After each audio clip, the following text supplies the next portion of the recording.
Minister. Thank you, Manत्री जी. श्री शंभू शरण पटेल.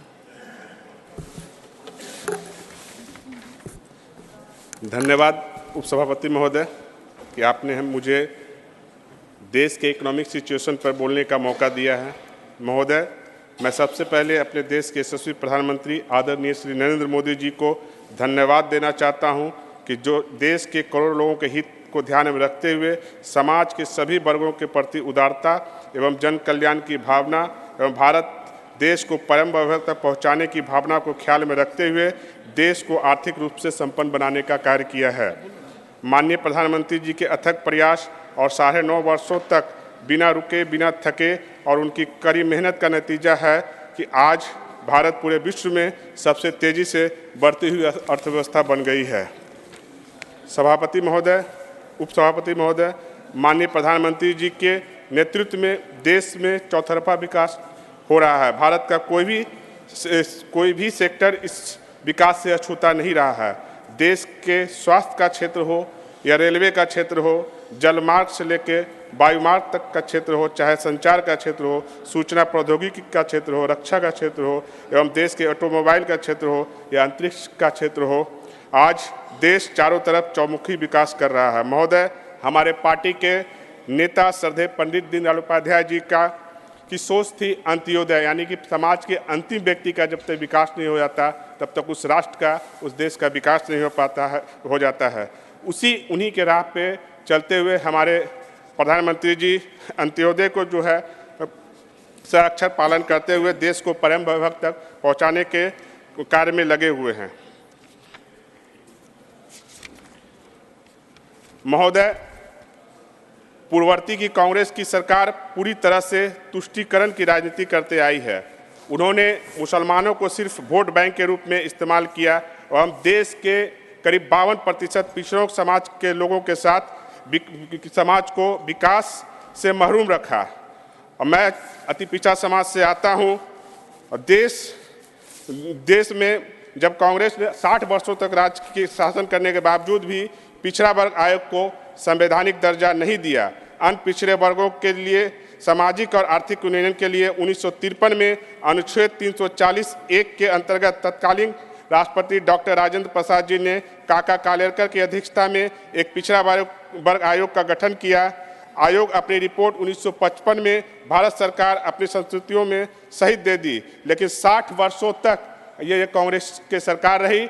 उन्होंने पिछड़ा वर्ग को संवैधानिक दर्जा नहीं दिया, जिससे पिछड़ा वर्ग का आर्थिक सर्वेक्षण हो, उसका सामाजिक विकास हो, सही ढंग से नहीं हो पाया। जब हमारे प्रधानमंत्री जी देश के प्रधानमंत्री बने, उन्होंने देश में पहली बार पिछड़े समाज को हित में ध्यान रखते हुए देश पिछड़ा वर्ग आयोग को जो है वो संवैधानिक दर्जा देने का कार्य किया। और कार्य करने के बाद उन्होंने रिटायर्ड जस्टिस रोहिणी जी के नेतृत्व में एक आयोग का भी गठन किया, जो कि पिछड़ों का वर्गीकरण करने का कार्य करेगी। महोदय, मैं बिहार जैसे पिछड़ा शब्द तो माननीय प्रधानमंत्री जी हटा दिया, आकांक्षी राज्य से आता हूं। जब बिहार में भाजपा सत्ता में थी, साझेदार थी, तो बिहार में चौतरफा विकास हो रहा था। भारतीय जनता पार्टी ने पिछड़े वर्ग से आने वाले जो वर्तमान वहाँ के मुख्यमंत्री हैं नीतीश कुमार जी, उनको बिहार का 6 बार सीएम बनाया। और जब मुझे जैसे एक अति पिछड़ा का बेटा को जब भारतीय जनता पार्टी ने नरेंद्र मोदी जी ने राज्यसभा भेजने का कार्य किया, तो उन्होंने भारतीय जनता पार्टी से संबंध तोड़कर जो भ्रष्टाचार के आगोश में डूबी हुई राष्ट्रीय जनता दल थी, उसके साथ अपनी सरकार बनाई और बिहार जैसे प्रांत को फिर से जंगल राज में भेजने का कार्य किया। और अभी बिहार में जो है वहाँ की आर्थिक और सामाजिक स्थिति काफ़ी दयनीय हो चुकी है। महोदय, भारत आज विश्व में सबसे तेज गति से विकास करने वाली अर्थव्यवस्था बन गई है। पूरा विश्व भारत को एक उभरती हुई आर्थिक शक्ति के रूप में देख रही है। महोदय, स्वास्थ्य के क्षेत्र में जिस तरह से कांग्रेस सरकार के कार्यकाल में 60 वर्षों में लगभग शून्य कार्य हुआ, 2014 के बाद जब से नरेंद्र मोदी जी की सरकार आई, पूरा विश्व भारत के हेल्थ मैनेजमेंट सिस्टम का लोहा मान रहा है। 100 वर्षों के बाद आई वैश्विक महामारी कोरोना में, जहां पूरा विश्व की स्वास्थ्य व्यवस्था के पोल खोल खोल कर रख दी। वहीं श्री नरेंद्र मोदी जी के कुशल नेतृत्व की वजह से देश के करोड़ों लोगों की जान बच पाई। जहां विश्व के सभी विकसित देश जैसे अमेरिका, चीन, European country, Italy, Britain, France इत्यादि की स्वास्थ्य व्यवस्था पूरी तरह चरमरा गई, वहीं भारत ने सिर्फ देश में कोरोना वैक्सीन बनाया, बल्कि 220 करोड़ डोज भारतीयों को लगाया गया और देश यह डोज जो है मुफ्त जो है भारतीयों को लगाया गया। और वैक्सीन लगने के बाद विदिन मिनट जो है आपको वैक्सीनेट आप हो गए, उसका सर्टिफिकेट भी हमारे स्वास्थ्य विभाग ने लोगों को प्रदान किया।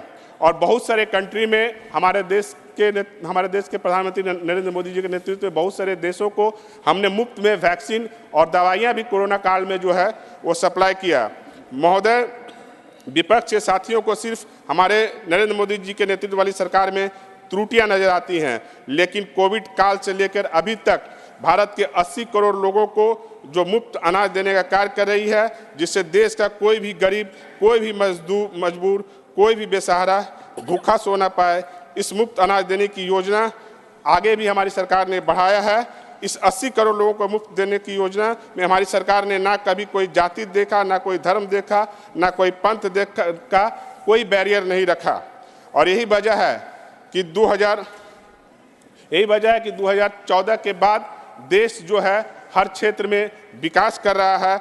2014 में जहां हम देश की विश्व की 10वीं अर्थव्यवस्था, बड़ी अर्थव्यवस्था थे, अभी हम विश्व की 5वीं बड़ी अर्थव्यवस्था है। और जब नरेंद्र मोदी जी तीसरी बार 2024 में प्रधानमंत्री की शपथ लेंगे तो भारत जो है वो तीसरी विश्व की सबसे बड़ी अर्थव्यवस्था बन जाएगी। और जब देश हमारा 100वां स्वतंत्रता दिवस मना रहा होगा तो भारत जो है विश्व का नंबर 1 आर्थिक क्षेत्र में बन जाएगा। महोदय,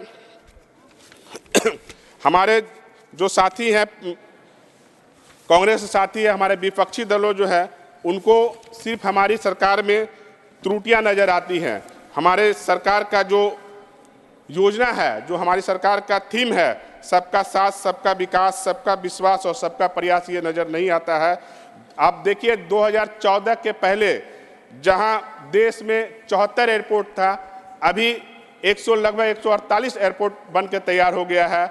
जहां देश में 2014 के पहले 7 एम्स था, 7 एम्स में वो भी 6 हमारे श्रद्धेय अटल बिहारी वाजपेयी जी का देन था। और अभी देश में जो लगभग 23 एम्स हो गया है।